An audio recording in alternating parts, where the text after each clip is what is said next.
Tá ótimo. A gente anota aqui, tá? Para avisar. Perfeito. Acho que eu saí. Bom, boa tarde a todas e a todos. Sejam muito bem-vindos ao curso de Direitos Humanos das Mulheres e Lei Maria da Penha. Eu sou Tânia Baroni, para quem não me conhece, e integro a organização do Fórum Estadual dos Conselhos e Gestoras Municipais do CEDIM. Esse curso é uma parceria do CEDIM, né, o Conselho Estadual de Direitos da Mulher, e da EMERGE, Escola de Magistratura do Estado do Rio de Janeiro. Hoje, nós começamos, então, o primeiro módulo.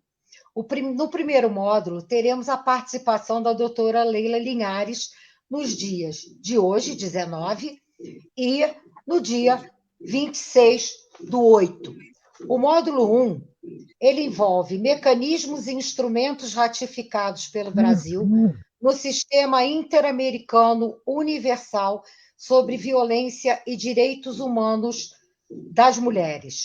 O segundo módulo terá como palestrante a doutora Adriana Mello, e será nos dias 9 e 16/9. Todas que estão participando hoje, todas e todos que estão participando hoje, se desejarem participar no dia 26 e da doutora Adriana no dia 9 e 16, é só ingressar, né, no Facebook do CEDIM. Porque, diante do grande número de inscrições, mais de 700 inscrições, ainda bem, fomos compelidas a realizar o curso na página do CEDIM no Facebook, independentemente de inscrições, já que o nosso objetivo é o de alcançar o maior número possível de pessoas. Antes de passar a palavra para a nossa presidenta, para dar as boas-vindas, gostaria de esclarecer que as perguntas deverão ser encaminhadas pelo chat ou pelo Facebook e serão respondidas ao final da apresentação. Aquelas ou aqueles que desejarem certificado devem solicitar pelo e-mail do CEDIM, que será igualmente colocado no chat ao final da apresentação. Sem mais delongas, gostaria de passar a palavra para a nossa presidenta do Conselho Estadual de Direitos das Mulheres, doutora Helena Piragibe, para dar as boas-vindas. Helena, é com você.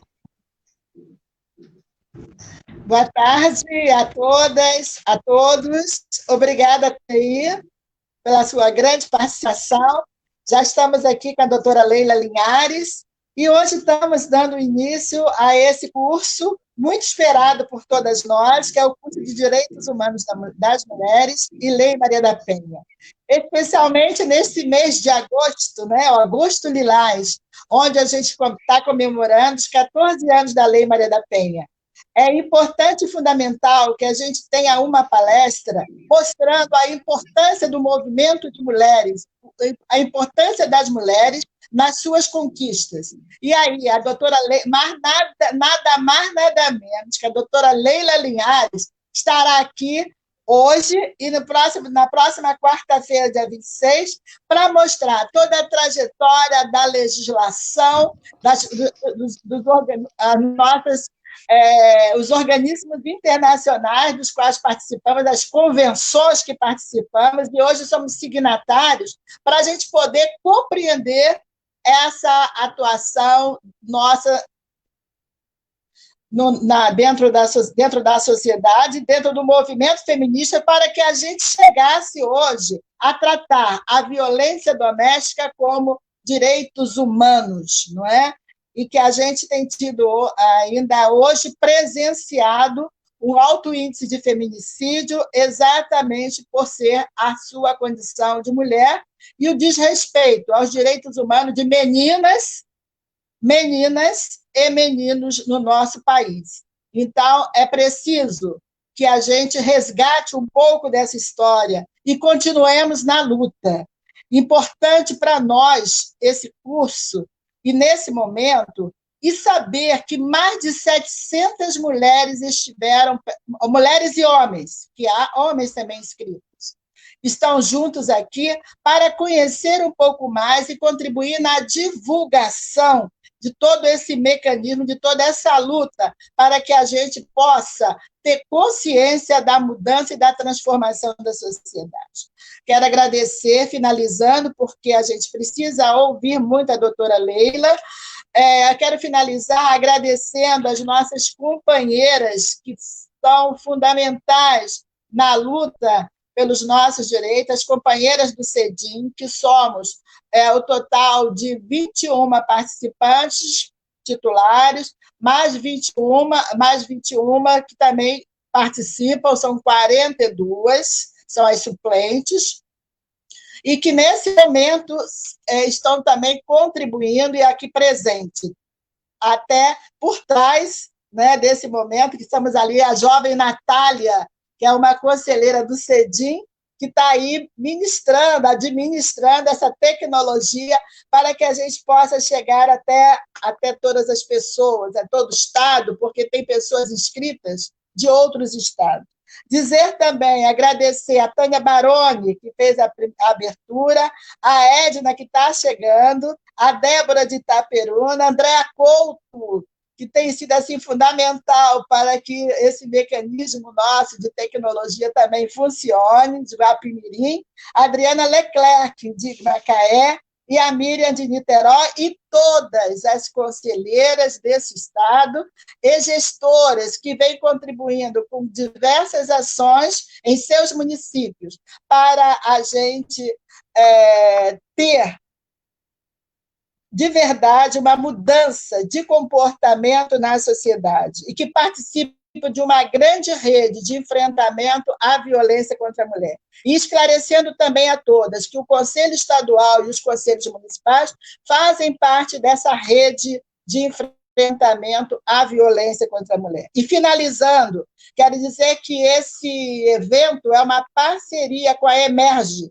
CEDIM Emerge, e que surgiu esse evento no dia 30 de julho, num grande encontro que tivemos aqui com as gestoras, com o fórum, né, gestoras e conselheiras, através da doutora Adriana Mello, né, juíza do primeiro juizado da violência doméstica do Estado do Rio de Janeiro, que apresentou para nós essa proposta publicamente, que nós abraçamos com muita disposição, veemência e certeza de que só juntas e juntos poderemos mudar e transformar essa sociedade. Muito obrigada a todas, e sem mais delongas, vamos ao nosso curso. Obrigada.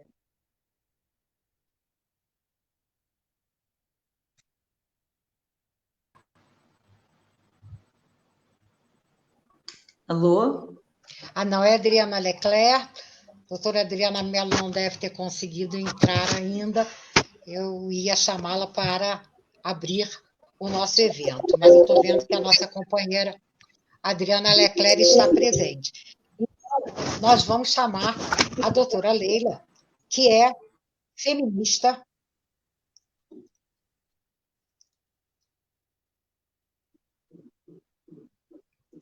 O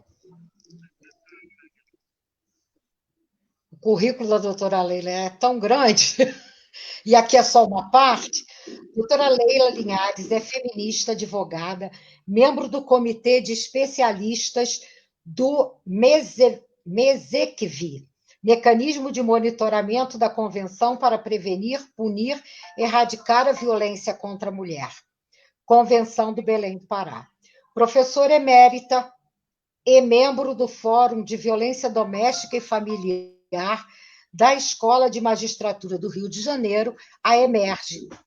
Fundadora do Centro da Mulher Brasileira, CMB, em 1975, e da ONG CEPIA, Cidadania, Estudo, Pesquisa, Informação e Ação, onde é coordenadora executiva. Doutora Leila, queria dizer que é um prazer enorme para nós né, ter a sua presença aqui, podemos contar com sua presença, e passa a palavra de imediato para a senhora. Obrigada, eu queria agradecer a Helena, a Tânia e a toda a equipe que está trabalhando, né, organizando esse encontro, e todas as companheiras que estão seguindo esse encontro, companheiras e companheiros que estão seguindo esse encontro. Eu acho que falar sobre direitos humanos é uma tarefa de muitas aulas. Nós vamos tentar hoje e depois, no dia 26, né, dar uma visão, um panorama sobre direitos humanos. Nós não pretendemos, de maneira alguma, esgotar esse assunto. Só para vocês terem uma ideia, o curso sobre a matéria Direitos Humanos, no curso Gênero e Direitos Humanos da Emerge, é um módulo que leva quase 15 aulas. Então, vocês podem ver que é muita matéria, muitas informações, e hoje, então, eu vou tentar fazer um pouco um resumo dessas informações, dialogar com vocês me remetam as perguntas, e na próxima aula nós avançamos um pouco mais.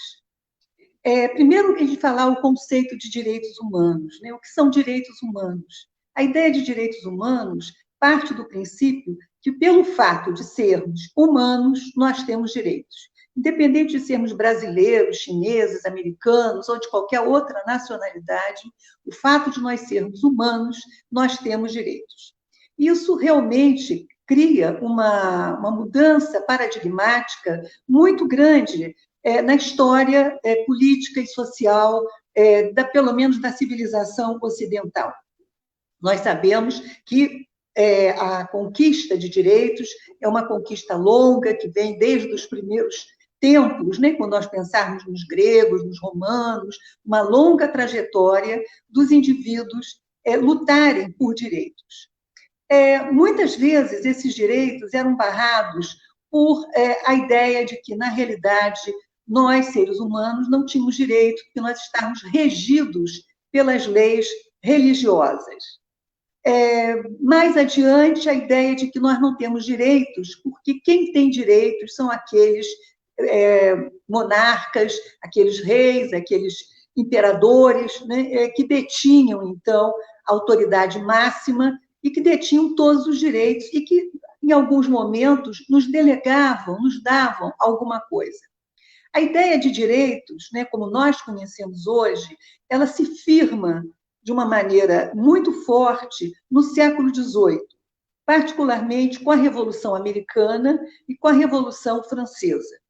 Nesses dois grandes eventos, né, que impactaram a história e que até hoje estão presentes em qualquer discussão sobre direitos humanos, o que se demandava era a igualdade, a liberdade, o fim da tirania, a ideia de que todos, governantes e governados, somos iguais em direitos e deveres. Ou seja, o governante não é mais aquele que paira acima de nós, que simplesmente lança as leis sobre nós, mas o governante, tal como qualquer um de nós, está obrigado também em cumprir as leis, em obedecer às leis. Então, a Revolução Francesa também, né, foi uma revolução que traz para o nosso imaginário sobre direitos humanos essa ideia de que os direitos humanos, eu tenho a impressão que a minha imagem está sumindo, não sei.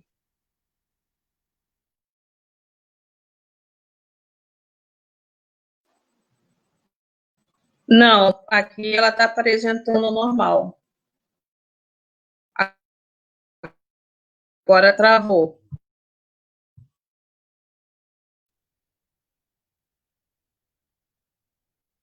Pode ter sido a internet, não?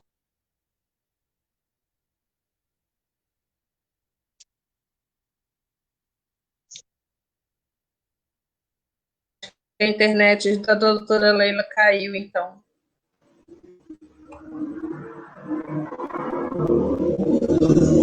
Doutora Leila?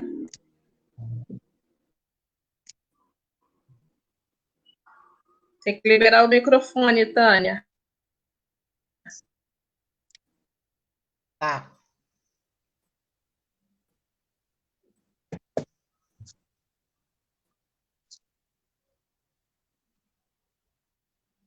Eu vou ligar para ela para ver o que está acontecendo.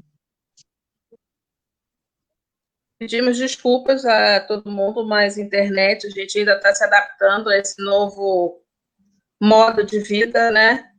E provavelmente a internet da doutora Leila Linhares deve ter caído, né? Com isso, Tânia, tem algum informe para ir dando para poder...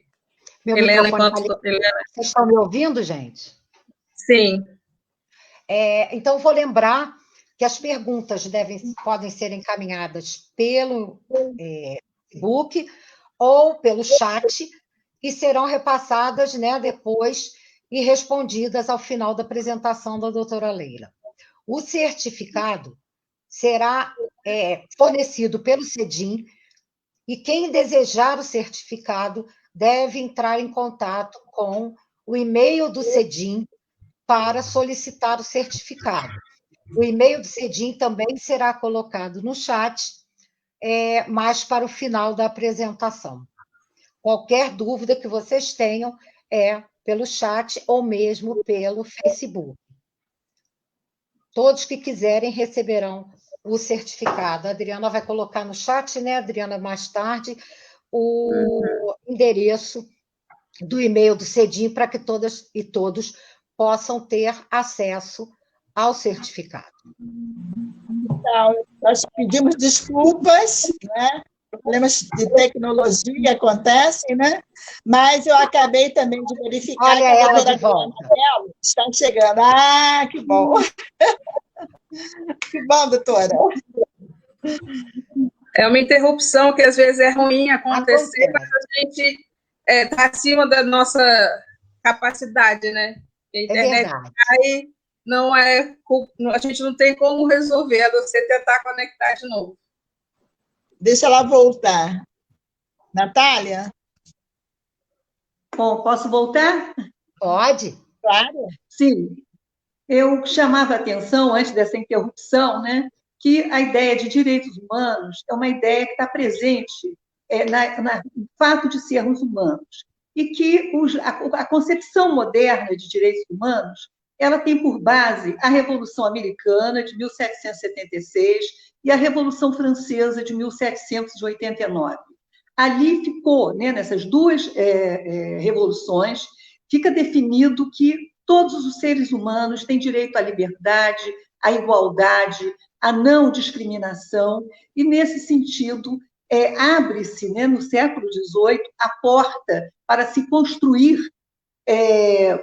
todo um arcabouço jurídico e institucional sobre direitos humanos. É interessante porque, quando se fala, né, nesses dois momentos que todos têm direitos, na realidade se pensava que o conceito de cidadania, né, e, portanto, esses todos, era um conceito bastante restrito aos homens, né, aos libertos, aqueles que não dependessem da vontade alheia, e, portanto, o conceito de cidadania foi, desde o momento, tanto na Revolução Francesa quanto na Revolução Americana, eles foram barrados para as mulheres, né? Tem duas mulheres que se notabilizaram protestando contra isso. Uma, na Revolução Americana, é Abigail Adams. Abigail Adams foi casada com um dos grandes líderes da Revolução Americana, e a Abigail Adams, muito feliz, né, por pelos americanos terem se libertado da Inglaterra, terem conquistado a independência, terem conquistado, portanto, a igualdade, a liberdade, ela manda uma carta para o seu marido, que participava desse movimento, e ela pergunta para o seu marido o seguinte: eu anseio ouvir que vocês declararam a independência. E, por sinal, o novo Código de Leis, que imagino que seja necessário vocês redigirem, desejo que se recordem das mulheres, e sejam mais generosos e favoráveis a elas do que foram seus ancestrais. Não depositem poder tão irrestrito na mão dos homens. E ela continua dizendo o seguinte: lembre-se, todos os homens seriam tiranos se pudessem. Se cuidado e atenção não forem dedicados às mulheres, estamos determinadas a fomentar uma rebelião. Não nos consideraremos na obrigação de obedecer a quaisquer leis que não tenhamos voz nem representação. A resposta do seu marido, né, é tão contundente quanto a carta que Abigail manda para os seus maridos, né? E, na realidade, o que ele diz é o seguinte, é que, na realidade, minha cara senhora, nós que nos livramos de todas as opressões, né, que lutamos contra todas as tribos, né, para conseguir nossa independência, nós não estamos dispostos a dividir os direitos com as senhoras, né? As senhoras seriam, então, segundo Adams, uma tribo rebelde que não se reconhece direitos para elas. Então, nesse sentido, a Revolução Democrática Americana foi uma revolução democrática limitada, né, aos homens, e aos homens livres, principalmente se nós lembrarmos que em 1776 ainda existia a escravização de negros africanos levados para as Américas. Então, a ideia de democracia e a ideia de direitos, ela é limitada por mais paradigmáticas que tenham sido a Revolução Francesa e a Revolução Americana. No caso da Revolução Francesa, uma mulher se destacou muito, né, que nós poderíamos dizer uma feminista daquela época, que é a Olympe de Gouges, né? Ela foi uma pioneira do feminismo, né? Ela lançou também um manifesto em 1789, quando a Revolução é vitoriosa, com essa ideia da liberdade, da igualdade, e a Olympe de Gouges lança um manifesto conhecido como Declaração dos Direitos da Mulher e do Cidadão, e da Cidadã, né? E ela conclama, ó mulheres, quando deixareis de ser cegas? Né?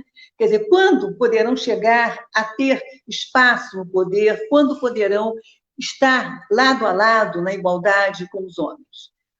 Olympe de Gouges era uma revolucionária e não apenas uma feminista especificamente voltada ao direito das mulheres, mas pela sua atuação na defesa dos direitos das mulheres e pela sua ação revolucionária para que a Revolução Francesa fosse uma revolução realmente democrática, Olympe de Gouges acabou guilhotinada. Então, a gente vê que a luta por direito das mulheres é uma luta antiga e é uma luta que encontrou, ao longo do seu desenvolvimento, obstáculos imensos, obstáculos culturais, obstáculos sociais, obstáculos econômicos e também, né, a guilhotina. Então, é importante a gente perceber que a luta por direitos, né, quer dizer, os direitos só se conquistam através de luta. Mas, muitas vezes, quando essas conquistas se realizam, é importante a gente perceber se todos estão incluídos nos benefícios, nos avanços dos direitos previstos nessas novas lutas. É muito comum, por exemplo, as mulheres que participaram das lutas pela libertação colonial do século XIX, do início do século XX, essas mulheres, na grande maioria, ficaram sem acesso ao poder ou a todos os direitos. Vamos lembrar aqui, né, as brasileiras, né, como custou para todas nós termos o direito de votar e ser votada, os direitos civis, a igualdade na família, né? Ou seja, somente em 1988 é que nós podemos dizer que as mulheres brasileiras conquistaram na lei todos os direitos humanos. Então, essa é uma introdução, né, que eu gostaria de fazer, chamando a atenção que realmente a luta por direitos é uma luta contínua, é uma luta que não pode ter delimitação, barreiras. Cada momento histórico apresenta demandas históricas distintas, né? Nós não pensaríamos, por exemplo, que no século XIX, no século XVIII, havia luta por um meio ambiente saudável. Então, todas essas questões que hoje nós estamos lutando, como questões da sobrevivência da humanidade, de um meio ambiente saudável, essas reivindicações, essas lutas, são lutas recentes e, portanto, o direito ao meio ambiente saudável ainda é um direito extremamente recente. Da mesma maneira, eu chamaria atenção pelo direito à autonomia sexual das mulheres. Esse direito à autonomia sexual das mulheres ainda é um direito extremamente limitado. Vamos nos lembrar desse fato terrível, dessa tragédia que aconteceu com uma menina de 10 anos, que depois de sucessivamente estuprada, engravida desse estupro. E apesar do Código Civil de 1940 prever que a mulher vítima de violência sexual ou quando a gravidez coloca em risco a sua vida, essas mulheres têm o direito a interromper a gestação se quiserem. No caso, essa menina buscou esse direito. Essa menina não queria levar adiante essa gravidez, fruto de estupro e uma gravidez que poderia colocar sua vida em risco. E como foi difícil para essa menina conseguir esse direito. Como foi difícil, né, fugir, ter que se esconder para poder ter acesso a esse direito, que felizmente ela conseguiu.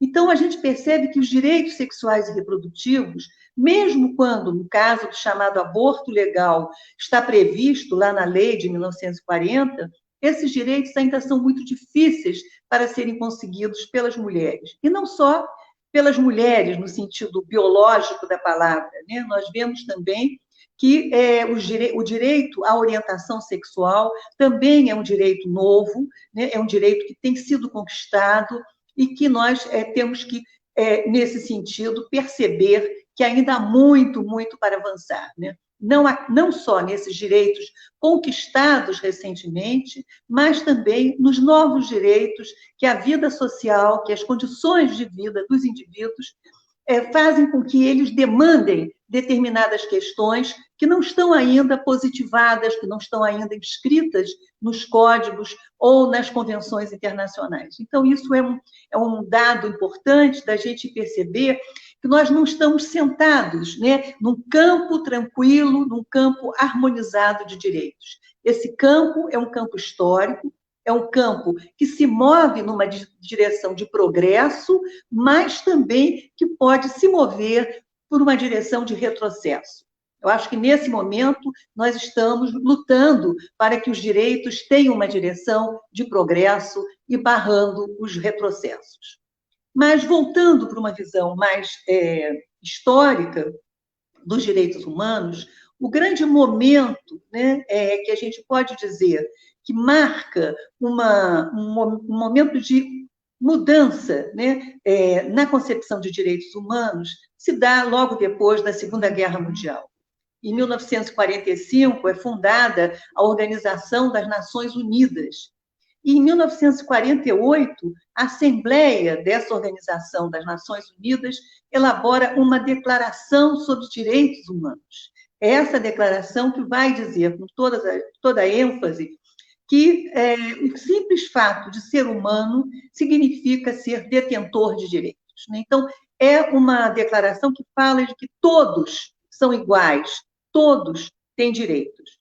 Mas o que a gente percebe é que não basta que seja uma declaração tão ampla, tão abrangente nesse todos, né? Principalmente para nós, da língua portuguesa, onde, quando a gente fala com duas mulheres e um homem, nós vamos usar o plural masculino, todos. Na realidade, seria importante que a Declaração de Direitos Humanos pudesse ter dito todos e todas, né? Mas é assim que ela passou a ser interpretada.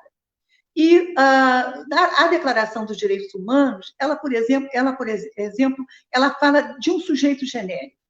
E, ao longo do crescimento, né, da atuação das Nações Unidas, nós vamos nos deparar com outros sujeitos genéricos. Mas é importante que a gente possa marcar que essa declaração ela teve por origem o impacto da Segunda Guerra Mundial, o impacto dos campos de concentração, do genocídio de povos indígenas, de povos judeus, de povos que, na realidade, lutavam contra o nazismo e o nazifascismo. Eu falei povos indígenas, né? Nós podíamos estar trazendo isso para o Brasil, né? Os povos indígenas. Naquela época, eram os povos ciganos, opositores do regime fascista, nazista, e particularmente judeus, que foram exterminados nos campos de concentração. Então, a resposta a esse horror que foi a Segunda Guerra Mundial foi essa Declaração de Direitos Humanos, que eu recomendo a vocês que entrem no site das Nações Unidas e tenham acesso ao conteúdo integral dessa declaração. Mas o que se percebe é que, não sendo genérico, cada sujeito tem suas singularidades. E, em 1965, as Nações Unidas reconheceram da necessidade de convenções mais específicas, convenções que nomeassem sujeitos específicos que sofriam discriminações e violações específicas de direitos humanos. Então, em 68, a partir dessa definição pelas Nações Unidas desse sujeito específico, em 1968, as Nações Unidas elaboram, então, a Convenção Internacional para a Eliminação de todas as formas de discriminação racial. Essa convenção é de uma grande importância, né, porque ela volta à Declaração Universal de Direitos Humanos quando diz o seguinte: considerando que a Declaração Universal dos Direitos Humanos proclama que todos os seres humanos nascem livres e iguais em direitos e obrigações e em dignidade, e que toda pessoa pode invocar os direitos estabelecidos nessa declaração sem distinção alguma, e principalmente de raça, cor ou origem nacional. Então, fica especificado, né, nessa Declaração de Direitos Humanos, né, a proibição, né, de fazer distinção por raça, cor ou origem nacional. E essa convenção, ela vai definir o que é discriminação racial. É discriminação racial toda distinção, exclusão, restrição ou preferência baseada em raça, cor, descendência ou origem nacional ou étnica, que tenha por objeto ou resultado anular ou restringir o reconhecimento, o gozo ou o exercício em mesmo plano, em igualdade de condições, de direitos humanos e liberdades fundamentais nos campos político, econômico, social, cultural ou em qualquer outro campo. E essa convenção obriga a todos os Estados membros das Nações Unidas, e é importante dizer que o Brasil desde a fundação, em 1945, membro da Organização das Nações Unidas. Então, o Brasil, né, ao assinar essa convenção, o Brasil se obriga, com todos os países que assinaram essa convenção, a eliminar todas as formas de discriminação, né, por todos esses motivos, de raça, de cor, de origem. E essa convenção tem um artigo muito importante. Esse artigo foi retomado no Brasil na década de 90, né, mais para o final da década de 90, com a discussão das cotas raciais nas universidades. E essa discussão da cota, ela se calca, né, ela tem origem no artigo 4 dessa convenção. Essa convenção vai dizer o seguinte, que os direitos que são, né, especificamente elencados para proteger pessoas que até então vinham sendo discriminadas, né, por raça, cor ou origem, ou descendência, os Estados devem promover o que nós chamaríamos hoje de ações afirmativas que deverão ser contínuas até que acabe a discriminação. Ou seja, são ações temporárias.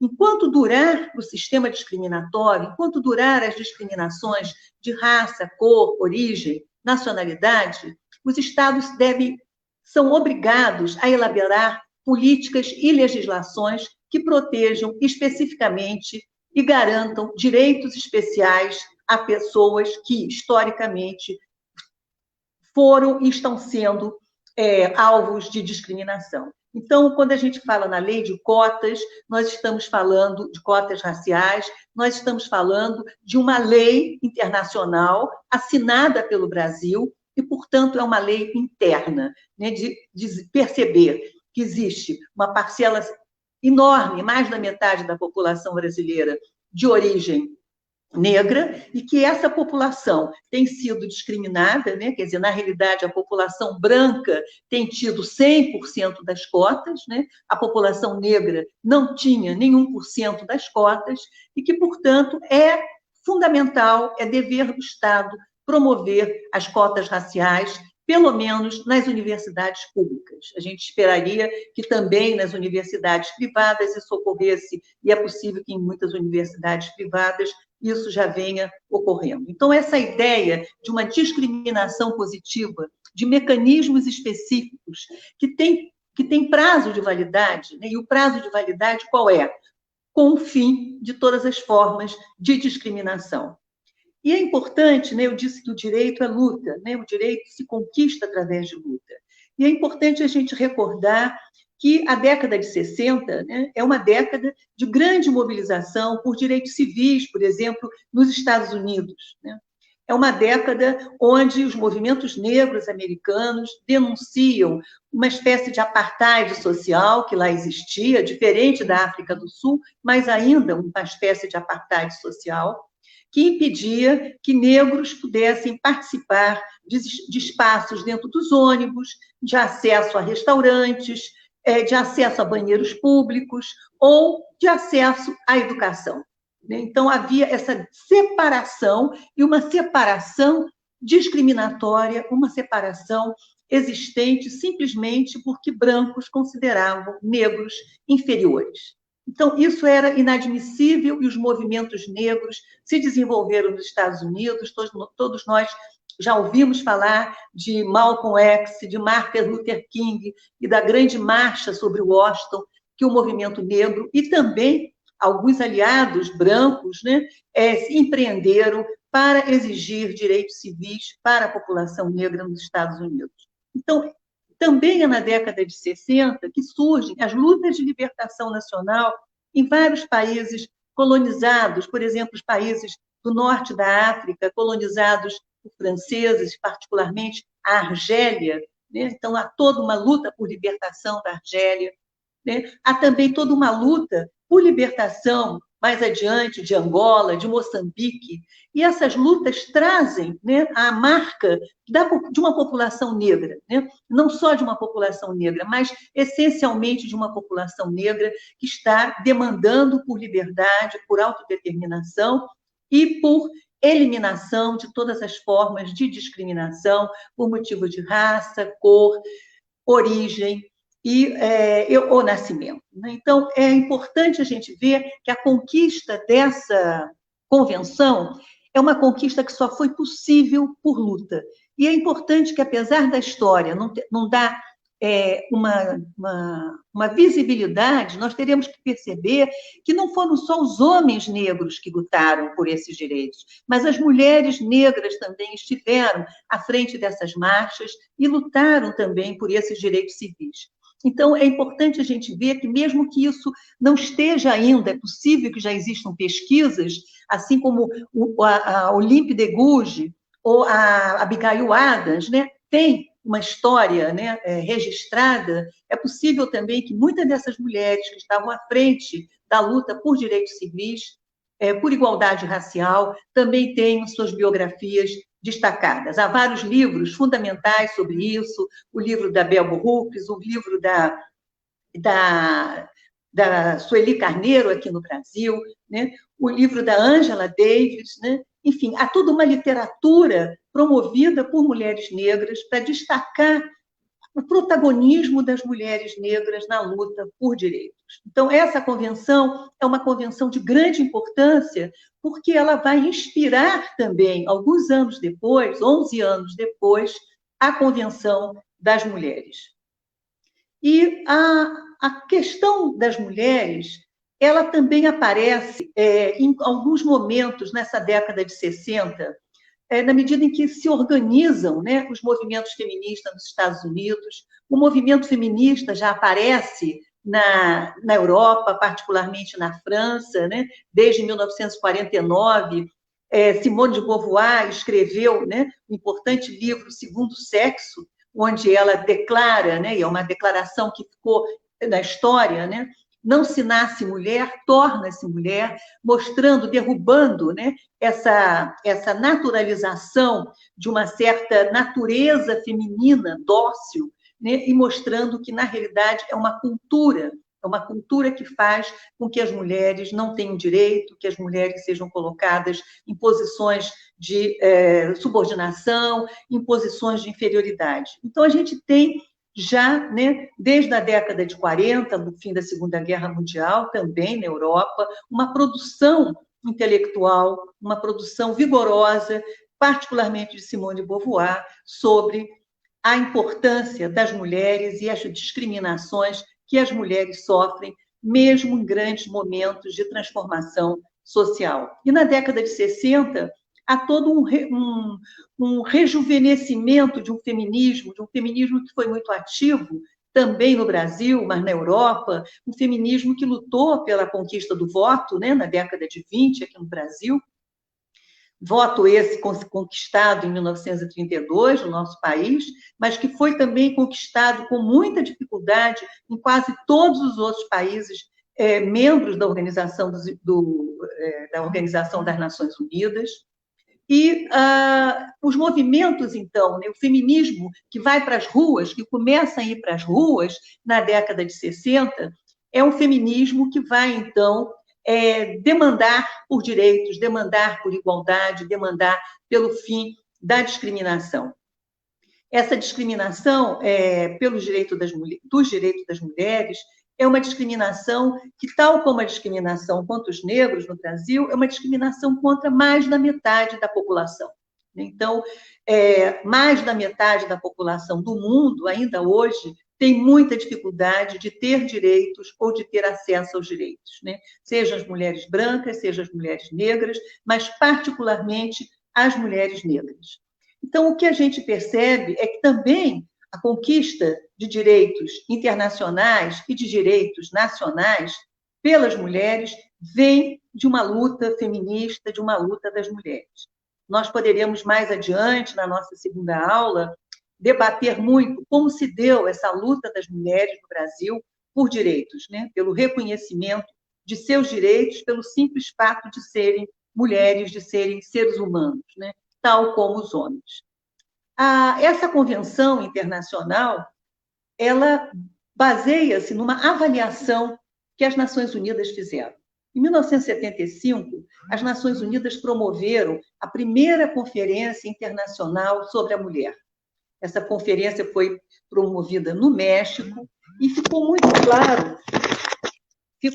claro pelos diversos depoimentos que foram dados, né? Ficou muito claro que as mulheres tinham direitos, mas, ao mesmo tempo, esses direitos não eram garantidos, não eram obedecidos. E os dados estatísticos mostravam claramente a enorme discriminação que as mulheres sofriam em todo o mundo. Então, com base nesses dados, e por pressão das mulheres que participaram de forma ativa na Conferência de 1975, nós temos muitas mulheres brasileiras que participaram dessa conferência, não vou citá-las agora para não cometer injustiças, né, porque muitas lá estiveram, eu só vou citar uma, né, que foi muito importante para todas nós, que foi a Berta Lutz, né? Berta Lutz esteve presente na conferência, na fundação da ONU, esteve presente quando da elaboração da Carta da Declaração de Direitos Humanos.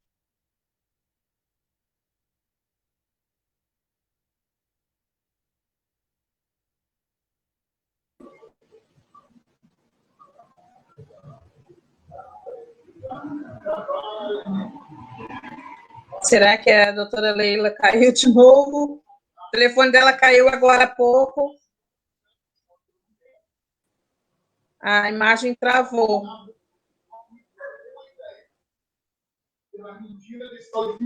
Não sei, agora não entendi. Helena, seu microfone está fechado, libera. Desculpa. A doutora Adriana Mello se encontra aqui. Eu não sei, eu acho que a gente poderia ver com a doutora Leila, né, já que ela caiu, da doutora Adriana fazer uma intervenção rápida de 5 minutos, que ela tem outra atividade às 15 horas. Pode ser? Doutora Adriana Mello caiu também? Gente, eu achei que eu tive que sair e voltar, porque a minha internet oscilou. Eu parei de ouvir a Leila. Caiu a ligação dela. Pronto, voltei. Então, e a Leila caiu. Voltei. Caiu a Leila. A Leila está entrando. Essas nossas reuniões, essas nossas aulas, né? Pois é, nós ainda não estamos ainda muito tecnologicamente preparadas, né? Para mantê-las, né? Bom, eu posso fazer uma parada aqui, Helena, antes de falar, né, na Convenção para a Eliminação de Todas as Formas de Discriminação contra Mulheres, e a Adriana faz a apresentação dela, e depois eu continuo. Só para lembrar, então, que nós paramos em 1985. Epa, mas tem a história. Vamos lá, doutora Adriana, então, por favor. Boa tarde. Doutora Adriana, do primeiro juizado. Boa tarde a todas e todos que estão nos assistindo, e todes, né? É uma alegria muito grande. Eu estava aqui me deliciando com a palestra da Leila e me remetendo aqui no tempo, né? Fazendo uma retrospectiva de quando eu a ouvi pela primeira vez. É sempre um encantamento, um prazer muito grande. Eu não vou falar hoje, porque a minha parte será depois da Leila, né, onde eu vou estar traçando aí algumas diretrizes, as atualizações à Lei Maria da Penha. E eu estou ávida para estar com vocês. Vamos também fazer 2 momentos juntas, onde a gente vai falar um pouquinho para a lei, os desafios e as últimas alterações, né? Porque é importante que todas nós saibamos dos direitos das mulheres, mas com uma forma mais detalhada e bem didática, justamente para essas pessoas, essas que trabalham nos serviços, nós que atuamos no dia a dia no atendimento dessa mulher.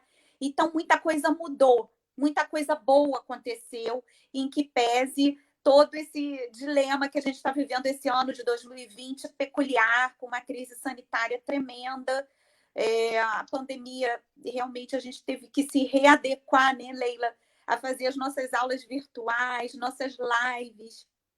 Então, esse curso, ele surge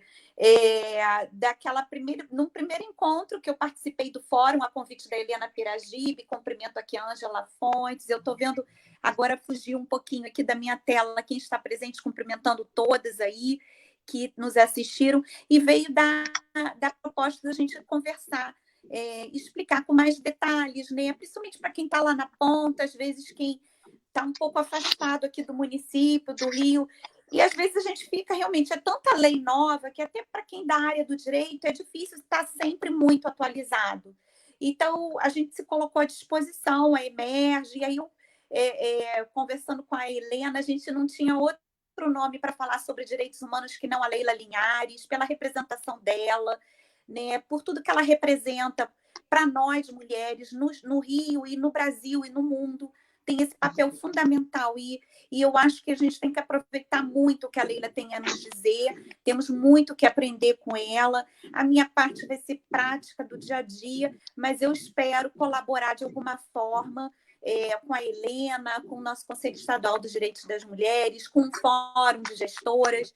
Estamos aqui à disposição. A Emerge sempre quis participar, a gente tem reuniões periódicas.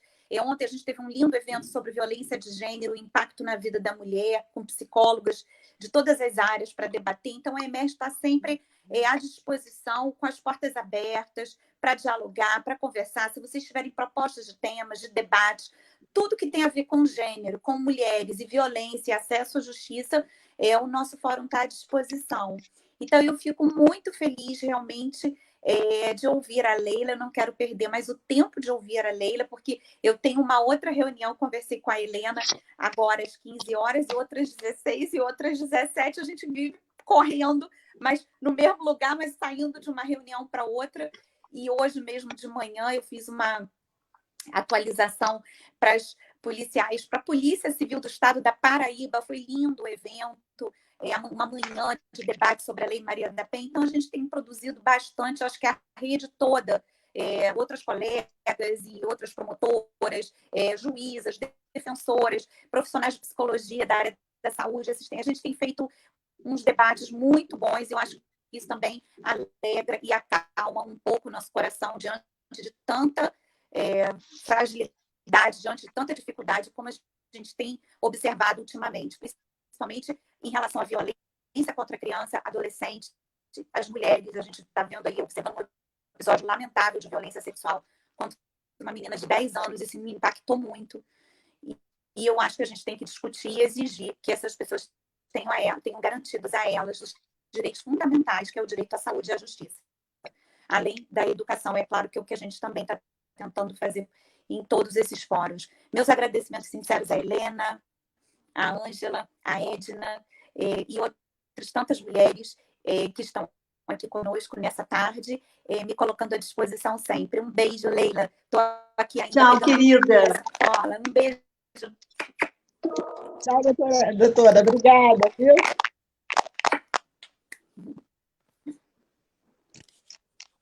Bom, eu vou correr um pouquinho, porque a história é longa, mas em 1979, portanto, é aprovada a Convenção para a Eliminação de Todas as Formas de Discriminação contra as Mulheres, que segue praticamente um texto muito parecido com o texto da Convenção contra o Racismo, né? As Nações Unidas repudiam qualquer forma de discriminação, e mais do que isso, as Nações Unidas reconhecem os direitos das mulheres em todos os seus aspectos, o aspecto relativo à educação, à saúde, à família, à eliminação de estereótipos. Enfim, é uma convenção também que a gente pode discutir mais adiante, mais em detalhe, mas que eu chamaria atenção para também o artigo 4 dessa convenção, que, tal como o artigo 4 da Convenção contra o Racismo, prevê a criação de medidas especiais, temporárias, para poder superar as desigualdades entre homens e mulheres.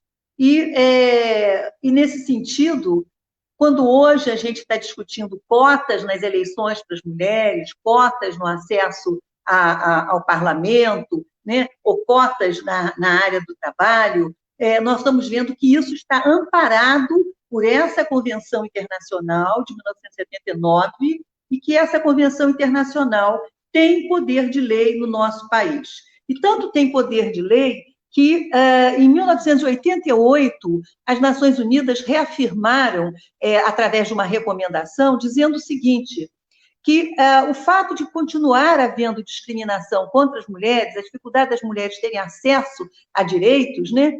E ela diz o seguinte, que continua a ser necessário agir no sentido de implementar a Convenção através da introdução de medidas que promovam a igualdade de fato entre homens e mulheres. Ou seja, não basta a igualdade que está descrita na lei, essa igualdade tem que ser de fato, ou seja, as discriminações no trabalho, as discriminações no sistema de saúde, na educação, na família, elas têm que ser derrubadas por leis, né? Então, em 1988, a nossa Constituição derrubou qualquer discriminação legal, né? Qualquer discriminação escrita na lei, mas o que a gente percebe é que são necessárias medidas especiais para fazer com que as mulheres possam ter, né, o acesso de fato a todos os direitos, né? A gente percebe, basta olhar as estatísticas do IBGE para ver que nós somos menos representadas nas profissões de melhor remuneração, mesmo quando estamos no mesmo nível, né, mesmo nível profissional que um homem, as mulheres têm muito mais dificuldade de ascensão profissional, o salário das mulheres são mais baixos, e eu acho que o único item, né, que é mais positivo para as mulheres, eu diria para as mulheres brancas, é a educação. Mas quando nós vamos colocar, né, o diferencial racial, nós vamos ver que mesmo nesse item educação, nós vamos ver que há uma discriminação efetiva, de fato, né, em relação ao acesso das mulheres negras à educação. Então, é importante a gente perceber que, quando se criam cotas, não são favores que estão fazendo a negros ou às mulheres, são determinações de legislação internacional, legislação essa reconhecida pela nossa Constituição de 1988, e, portanto, nós estamos falando de leis nacionais. Não é um favor que se faz às mulheres e aos negros. Realmente reconhecer que, enquanto houver discriminação racial e discriminação de gênero, essas medidas especiais precisam ser tomadas. E é essa que tem sido a pauta também dos movimentos negros e dos movimentos de mulheres. É importante que, se nós todos tivermos os mesmos direitos, certamente mulheres e homens negros e brancos chegarão ao mesmo patamar de igualdade. Caso contrário, toda a sociedade fica num patamar inferior de igualdade. E isso é uma coisa que vai contra a própria Declaração Universal de Direitos Humanos. A declaração ela é um marco civilizatório, ela é um marco extremamente importante que vai orientar todas as legislações internacionais do sistema ONU e do sistema da OEA, e vai orientar todo o sistema legal dos Estados-partes que assinaram essa convenção. Então, mais uma vez, eu digo para vocês que é importante lerem o texto, o teor total dessa convenção. Uma parte importante da convenção é que ela cria um mecanismo específico para avaliar, para monitorar o seu cumprimento. Esse mecanismo ele tem o mesmo nome da convenção, quer dizer, que é o comitê que monitora a Convenção para a Eliminação de Todas as Formas de Discriminação contra as Mulheres. É conhecido com um nome em inglês, que é CEDAW, C-E-D-A-Y, D-A-W. Então, o comitê CEDAW, ao longo de todos os anos que essa convenção está vigindo, esse comitê, então, elabora uma série de recomendações que nós vamos ver mais detalhadamente. E aqui, antes de abrir para vocês questionarem, perguntarem alguma coisa, eu queria mostrar o seguinte: o sistema de defesa de direitos humanos, ele existe tanto a nível internacional, que é o sistema de defesa da Organização das Nações Unidas, como existe também em plano regional. Existe o sistema de defesa dos direitos humanos africano, sistema de defesa dos direitos humanos europeu, existe o sistema de defesa interamericano de direitos humanos, que é o sistema de defesa que também o nosso país segue. Então, o Brasil segue tanto o sistema internacional de direitos humanos quanto o sistema interamericano de direitos humanos. Esses sistemas não são incompatíveis, muito pelo contrário, esses sistemas se reforçam, e reforçam os direitos humanos através de uma série de convenções, de pactos, de documentos, de recomendações que esses sistemas elaboram. Nós vimos, portanto, até agora, como as mulheres, historicamente, mesmo nas grandes revoluções do século XVIII, as mulheres foram afastadas do poder e afastadas do direito. Como as mulheres vêm lutando por ter acesso a esses direitos, como, de alguma maneira, o século XX foi um século em que houve mudanças importantes, particularmente a partir da Segunda Guerra Mundial, mas também nós vamos ver de que maneira, até onde vão os nossos direitos, e se simplesmente o fato de haver uma convenção contra o racismo, uma convenção da mulher, se isso seria necessário, porque as convenções elas foram feitas em determinados momentos históricos. Então, é importante que essas convenções elas sejam oxigenadas ao longo do tempo. E essa oxigenação das convenções, elas vêm através do que nós chamamos de recomendações gerais, tanto do sistema das Nações Unidas, quanto do sistema interamericano de direitos humanos. Então, o que a gente vê é que a produção no campo dos direitos humanos é uma produção legislativa, é uma produção interpretativa dos artigos dessas convenções, são recomendações, são documentos, são orientações gerais, e mais do que isso, os Estados-partes, de 4 em 4 anos, têm que apresentar tanto em relação à Convenção do Racismo, quanto em relação à Convenção das Mulheres, ou qualquer outra convenção, tem que apresentar relatórios, tem que apresentar informes nacionais.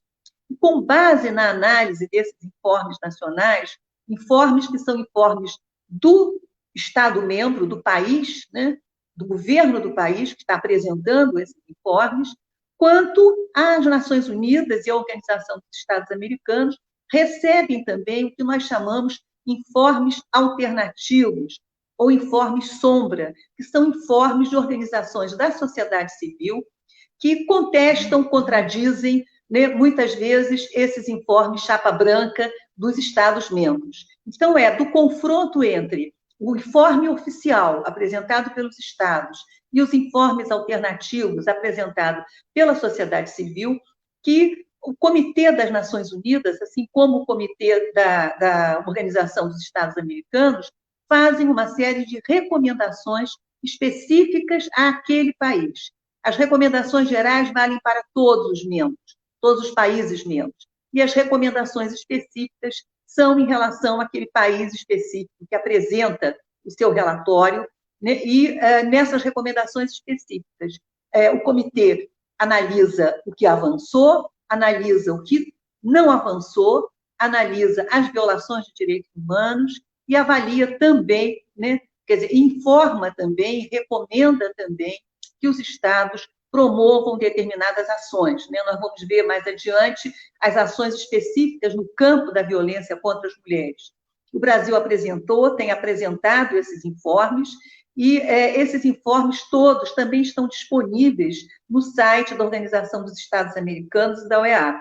Então, se a gente quiser ver o que o Brasil apresentou, né, como progresso, como o que fez para promover o direito das mulheres no campo dos direitos civis ou no campo dos direitos em relação à violência, né, nós podemos ter acesso a esses relatórios.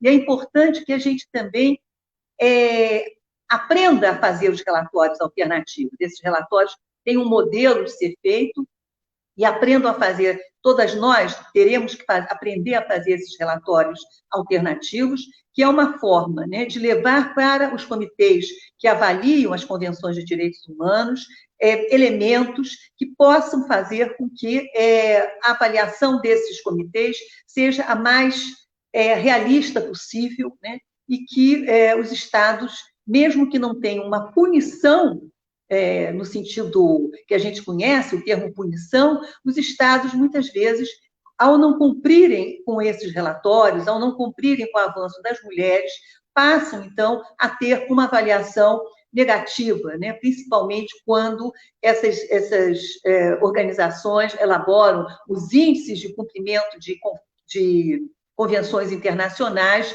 e aquele país que não cumpre, ele tira lá uma nota baixa. Eu acho que hoje a gente para por aqui, não sei se a Helena quer, então, fazer alguma observação.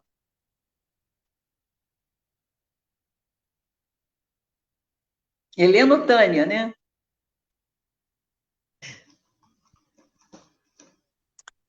Então, Helena? Oi, doutora, meu Deus do céu, eu estou tão embeleza. Doutora Leila Linhares. Não, assisti a sua palestra, doutora Leila. Realmente é um momento para nós muito especial, e a senhora está nos dando esse presente, né? E melhor ainda que esse momento ficou gravado aqui para nós. Então, a gente pode se reportar a todo momento, né?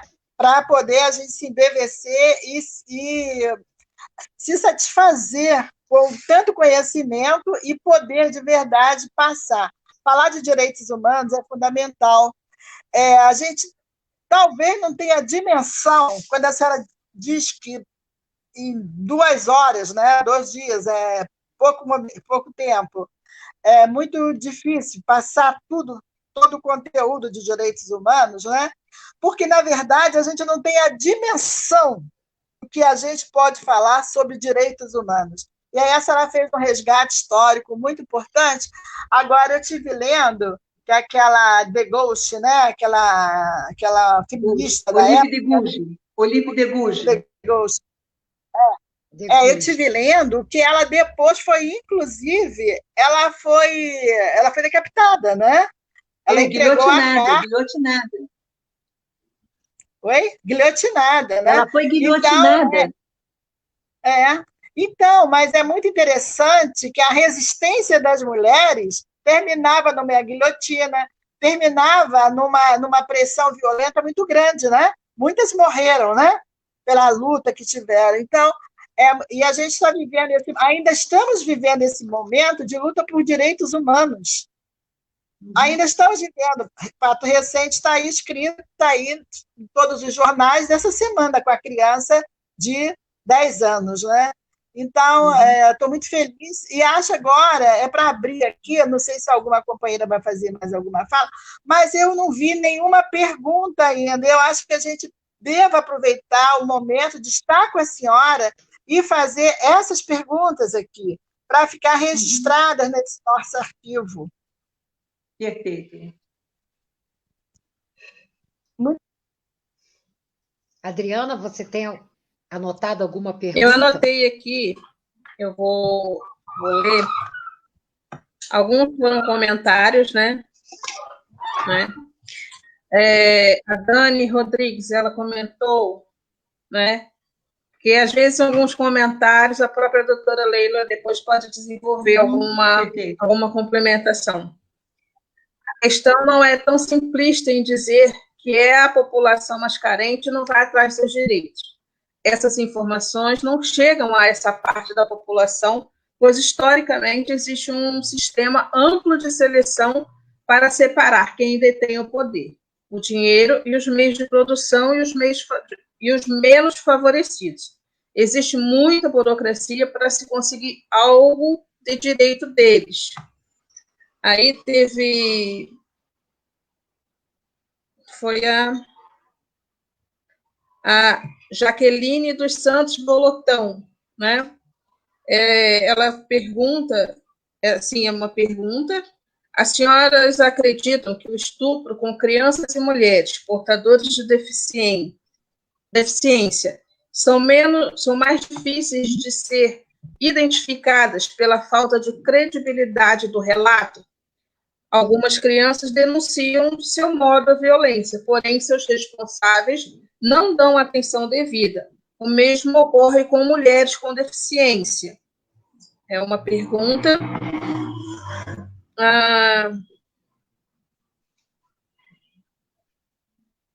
Eu não sei quem o Fabiano Emerick. Ele comenta que foi uma excelente a colocação da doutora Leila e gostaria de saber como o CEDIM vai se posicionar em relação a Sara Geromini. Aí, no caso, acho que é para a Helena, né?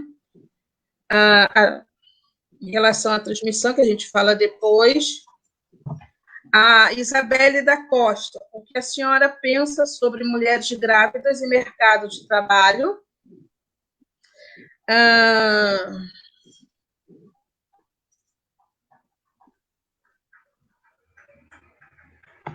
A Isabelle também, ela comenta, né, sobre cotas, né? Algumas pessoas não são a favor, outras são contra, mas reparação histórica às cotas para negros e mulheres, uma pergunta da Isabelle. E, por último, só um comentário que o próprio Fabiano fez, né, que acredito que os homens devam ser educados para superarmos o machismo. Essas foi a que eu acompanhei, mas até aí eu deixo para... Vou ver se tem mais algumas aqui, aí depois a gente vê se tiver mais algumas perguntas, enquanto a doutora Leila vai respondendo, a gente vai dando sequência. Pode ser? Bom, eu agradeço as perguntas, eu acho que todas elas foram muito interessantes e muito pertinentes, né? Eu acho que a Dani, ela aponta uma coisa fundamental, quer dizer, o conhecimento não chega, as informações não chegam, né? Ou seja, não basta que a gente tenha, que a lei diga que a gente tenha direitos, né? É preciso que a gente saiba que tem direitos, é preciso que os direitos sejam respeitados e é preciso que os meios, né, para fazer com que esses direitos sejam conhecidos e respeitados sejam o mais amplo possível, né? Na realidade, muitas vezes a gente conversando com algumas mulheres, a gente se dá conta que a mulher não sabe que se esse homem, por exemplo, for agressivo com ela, né? Não apenas ela tem o direito de recorrer à Lei Maria da Penha, mas ela também tem o direito de recorrer à Justiça de Família, e se ela recorrer à Justiça de Família, ela não perde os filhos. Muitas vezes as mulheres têm medo de perder os filhos, né? Porque esse homem diz, vou tirar os seus filhos, né? Então, na realidade, as mulheres, como não sabem, muitas não sabem, né, que esse homem não pode fazer isso, né? Retirada de filhos é alguma coisa muito grave, precisa de autorização do juiz, enfim. Muitas mulheres têm medo, né? Têm medo de perder, né, suas crianças. Acho que esse é um medo talvez mais profundo de toda mãe, né? Então, eu acho que é importante que essas informações cheguem. Cheguem como? Através, realmente, das instituições do Estado, mas não só do Estado. Eu acho que devem chegar também através dos meios de comunicação, né, da grande mídia. Acho que a grande mídia tem um papel fundamental, né? Ela não é uma mídia privada, ela é uma concessão de serviço público, então ela tem necessariamente que passar essas informações, né, não só sobre direitos, mas onde buscar os seus direitos, né? Eu acho que cada uma de nós também tem esse papel, não só as organizações da sociedade civil, mas nós, cada uma de nós, individualmente, né, tem também esse papel de passar a informação para as pessoas que nós sabemos que estão precisando dessa informação. Então, Dani, eu acho que é um pouco isso. A Jaqueline fala sobre a questão, uma questão terrível, né, que aconteceu e que acontece todo dia, né? A gente só está discutindo mais a menina lá do Espírito Santo, porque isso ganhou uma visibilidade, mas, na realidade, os índices de violência sexual contra meninas e também contra meninos são muito altos. E isso não aparece, é como se houvesse uma dificuldade da sociedade diante do horror que significa a violência sexual contra a criança. Esse é um tema que não ganha muitas manchetes, né? A gente tem falado muito de violência contra as mulheres, né? Nós estamos falando de violência contra as mulheres adultas ou contra adolescentes, mas a violência sexual contra meninas, né? Isso ainda é como se fosse um tema meio tabu, né? De tão horror que ele causa. E, na realidade, tanto mulheres quanto meninas, elas têm o direito, em casos de violência sexual, gravidez resultante de violência sexual ou risco de vida, elas têm o direito, desde 1940, de fazer o aborto legal. Desde a década de 90, particularmente em 1999, uma norma técnica do Ministério da Saúde assegura esse direito. Existem hospitais públicos referenciados para a realização desses direitos, e o que a gente vê, por exemplo, nesse caso específico, que um dos hospitais, né, que foi procurado pela menina, num primeiro momento, os profissionais se recusaram a fazer esse aborto, né? Ou seja, eu acho que o profissional de saúde ele pode alegar questões de consciência para não fazer o aborto, mas a instituição pública do hospital tem a obrigação de ter um profissional que realize esse procedimento, né? Então, a instituição não pode alegar problemas de consciência, é uma instituição pública de um Estado laico e o funcionário público tem que cumprir a lei, né? Se ele alegar o problema de consciência, a instituição é obrigada a ter quem faça. Então, em relação às crianças, assim como com as mulheres com deficiência, a grande parte dessas violências, quase que o total dessas violências, ocorre dentro de casa, né? Ocorre com pessoas da família, né? No caso, muitas vezes, das mulheres com deficiência, ocorrem com aqueles que deveriam estar ali apoiando essas mulheres, né? Então, muitas vezes, esse cuidador, né? Esse parente cuidador, o companheiro cuidador, é também um companheiro agressor, né? E, muitas vezes, o agressor sexual dessas mulheres que tem algum tipo de deficiência. E no caso das crianças também, né, os agressores são os agressores da família, o que nos coloca com muita preocupação nesse momento da Covid, em que tanto mulheres quanto meninas estão dentro de casa, convivendo com esses agressores, né, nos causa muito, muito medo, muita preocupação que essas meninas estejam sendo violadas e, ao mesmo tempo, não tenham como estar na escola. Porque muitas vezes na escola é uma professora, é uma merendeira, é alguém que presta atenção no sofrimento da criança e que pode ajudá-la, né? ou então um vizinho que possa levar a denúncia ao conselho tutelar. Então, a pandemia faz com que essas crianças estejam ainda mais isoladas, né, e com mais dificuldades de denunciar essas violações. Acho que é Fabiano, né, o rapaz? Isso.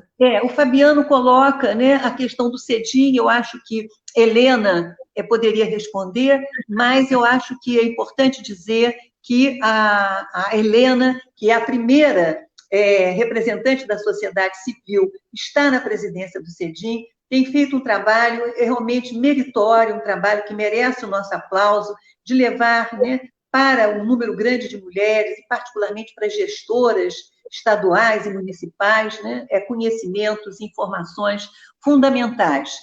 Mas a questão da Sara Geromini, eu deixaria para a Helena falar, né? O CEDIM também tem uma comissão de segurança da mulher, que certamente também vai se manifestar. E eu acho também que tem uma outra questão, que é da Isabelle, né? Em relação às mulheres grávidas no mercado de trabalho. Nós vamos falar nisso quando nós discutirmos a Convenção da Mulher, que fala do direito ao trabalho. Nós temos, né, tanto no nível internacional quanto no nível nacional, legislações de proteção ao trabalho das mulheres, particularmente ao trabalho das mulheres gestantes, né? Desde 1943, nós temos, né, a nossa CLT, e antes da CLT, né, as primeiras leis trabalhistas no Brasil foram voltadas para a proteção da mulher gestante. O que a gente percebe é que essas leis de proteção à mulher gestante, elas, em grande medida, elas estão voltadas para as mulheres que estão no trabalho formal, que têm carteira de trabalho, então aquele empregador é obrigado, né, a dar a licença maternidade, né, e a cumprir com a legislação trabalhista. O problema que ocorre é que a maior parte das mulheres no mercado de trabalho estão no mercado informal, ou seja, aquele mercado que não tem direitos, né, trabalhistas, né, direitos que você não tem um patrão a quem você possa demandar. Então, essas mulheres precisam, mais do que nunca, da proteção do Estado, não só, né? Quer dizer, as mulheres que têm um empregador, elas precisam da proteção do Estado e do empregador. Mas aquela que não tem esse empregador, que não tem a sua carteira de trabalho assinada, que é a grande maioria das mulheres, né? Essas mulheres precisam ter a proteção do Estado, né? Elas precisam ter as creches, elas precisam ter o trabalho na área da assistência social, elas precisam ter o Bolsa Família, sim, né? Elas precisam ter políticas sociais que as apoiem, e, mais do que isso, elas precisam que o Estado faça um esforço para qualificar essas mulheres e para abrir postos de trabalho para essas mulheres. E aí é uma obrigação do Estado, mas também é uma obrigação dos empresários, né? Eu acho que a gente tem que perceber que a atividade econômica, ela não é econômica por si só. A atividade econômica é uma atividade econômica e social. E os empresários têm que ter obrigações também com a reprodução, né? Ou seja, eles vão precisar, né, de uma mão de obra. No dia que as mulheres resolverem não ter mais filhos, né, isso vai realmente gerar problemas para o mercado de trabalho, problemas para a economia. Então, a gente percebe que são responsabilidades distintas, mas são responsabilidades que necessitam, né, estar sendo tomadas e alavancadas, né? E claro que nós nos preocupamos com esse grande contingente de mulheres que está no mercado informal, que é o trabalho precário, né? É o trabalho que essas mulheres não têm nem condições de contribuir individualmente para a previdência social. Então, elas ficam, né, tanto na questão da gestação, quanto mais tarde na questão do envelhecimento, né, da velhice, sem uma série de direitos, né, do sistema de seguridade social.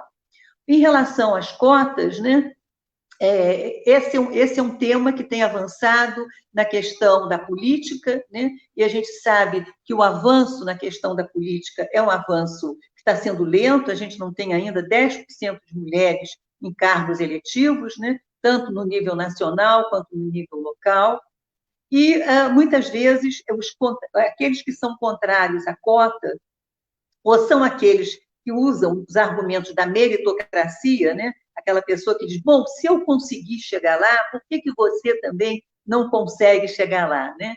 Ou seja, desconhece ou quer desconhecer as desigualdades de fato que existem na nossa sociedade, né? A maior parte das pessoas que tem condições, né, de chegar lá, né, essas condições são econômicas, sociais, né, são uma série de condições, estudou numa boa escola, né, tem computador em casa, etc. Né?